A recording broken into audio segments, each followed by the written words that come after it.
last few weeks, the argument over gun control has raged, and among those demanding stricter gun laws is CNN host Piers Morgan. There's one particular stat that Morgan has been citing for weeks.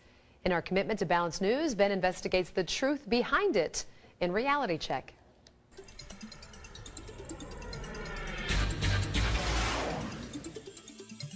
Last night on CNN's Piers Morgan Tonight, Morgan interviewed radio host Alex Jones. And to say it was wild, well, that would be an understatement. Here's just a small clip. Answer this question. How many Why'd you get fired from the Daily Mirror for putting out fake stories? You're a hatchet man of the New World Order. Let's try again. How many gun murders were there? Oh, you're going to ban your fist now? In Britain last year. How many chimpanzees can dance on the head of a pin? I already went over those statistics. Do you know the answer? No, I don't. You said hundreds. It's very low. You said hundreds. Yes. It's actually 35. Well, the point is you can... Against 11,000. As I said, it was wild, and it got even more wild than that. But we wanted to take a look at some of that exchange, because the stat that Piers Morgan was continuing to cite, one that Great Britain, which banned guns about 15 years ago, had only 35 gun-related murders in 2011, compared to the United States, which had 11,000.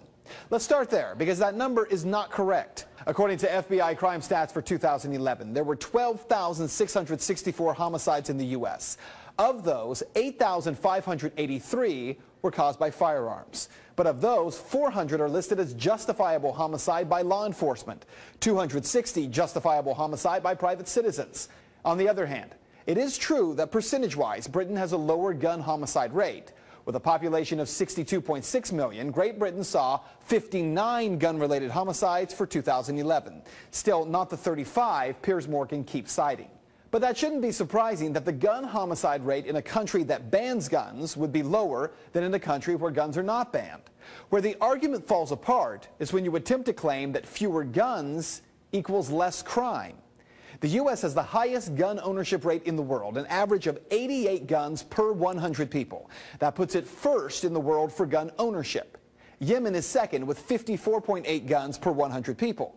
So that means the U.S. has the highest gun murder rate as well, right? Well, no. Honduras, El Salvador, and Jamaica have higher rates.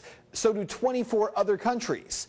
The U.S., despite being #1 in gun ownership, is number 28 in gun homicide, with a rate of 2.97 per 100,000 people. Of course, Piers Morgan isn't calling for the U.S. to be more like El Salvador and Honduras. He's calling for us to be more like Great Britain. So what do the numbers look like there? The UK has the second highest overall crime rate in the EU. The UK has the 5th highest robbery rate, the 4th highest burglary rate. But more importantly, the EU named Britain as the most violent country in the EU. In the UK, there are 2,034 violent crimes per 100,000 people. That puts it way ahead of even South Africa, with a rate of 1,609 per 100,000. In the United States, we're not even in the top 10. The U.S. has a violent crime rate of 466 crimes per 100,000 residents. So what this means for you is that while people like Morgan insist that the U.S. can learn from Great Britain, well, maybe we can.